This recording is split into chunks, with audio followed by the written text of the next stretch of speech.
శనివారం లేదా సోమవారం వచ్చే అమావాస్యకి ఎక్కువ ప్రాధాన్యతని ఇస్తారు. ఈసారి వచ్చే శని అమావాస్య చాలా విశేషమైనది. ఆ రోజే పోలాల అమావాస్య కూడా.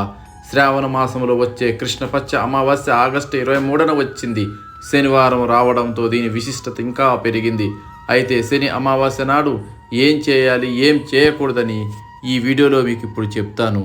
అమావాస్య తిథికి ఎంతో ప్రాధాన్యత ఉందో ప్రత్యేకించి చెప్పక్కర్లేదు.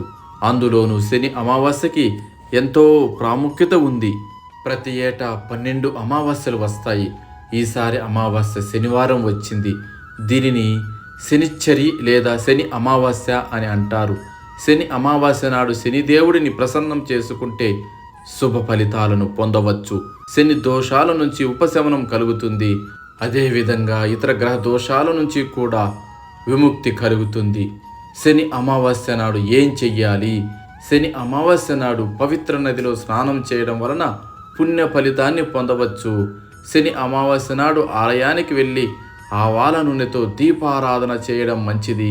నల్ల మినప్పప్పు, నల్ల నువ్వులు, ఇనుప వస్తువులను దానం చేస్తే మంచి ఫలితం కలుగుతుంది. పేదలకు నల్ల నువ్వులు, దుప్పటి, నల్ల బట్టలు వంటి వాటిని దానం చేయడం మంచిది. శని అమావాస్య నాడు పూర్వీకులను స్మరించుకోవాలి. నీటితో, నువ్వులతో పూర్వీకులకు తర్పణం సమర్పించాలి.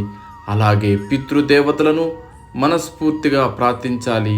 హనుమాన్ చాలీసా పారాయణం చేస్తే మంచి ఫలితాలను పొందవచ్చు. శని అమావాస్య నాడు ఏం చేయకూడదో ఇప్పుడు తెలుసుకుందాము. మాంసాహారం తినడం మంచిది కాదు. మద్యం తాగడం కూడా మంచిది కాదు.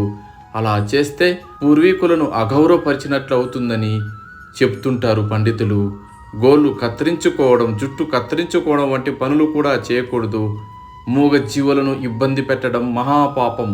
శనికి సంబంధించిన వస్తువులను కొనుగోలు చేయకుండా చూసుకోవాలి. ఈ శని అమావాస్య రోజున శని దేవుడిని పూజించడం వలన అనేక కష్టాల నుంచి విముక్తి కలుగుతుంది. అంతేకాకుండా ఆర్థికపరమైన సమస్యలు కూడా తొలగిపోతాయి. అలాగే పూర్వీకుల ఆశీస్సులు లభించి ఎలాంటి పనులు చేసినా అద్భుతమైన ఫలితాలు పొందగలుగుతారని పండితులు చెబుతున్నారు. ఈరోజు ఇంటికి దక్షిణ దిశలో దీపాన్ని వెలిగించడం చాలా శుభప్రదమని నిపుణులు చెబుతున్నారు. ఇలా చేయడం వల్ల పూర్వీకుల ఆత్మ శాంతించి సంతోషం కూడా పెరుగుతుందట. సం శనిశ్చరాయ నమః అనే మంత్రాన్ని 108 సార్లు జపించడం చాలా మంచిది. అలాగే బెల్లం పిండితో తయారు చేసిన ఆహార పదార్థాలను పంచడం వలన శని అనుగ్రహంతో పాటు లక్ష్మీదేవి ఆశీస్సులు కూడా లభిస్తాయని నమ్ముతారు.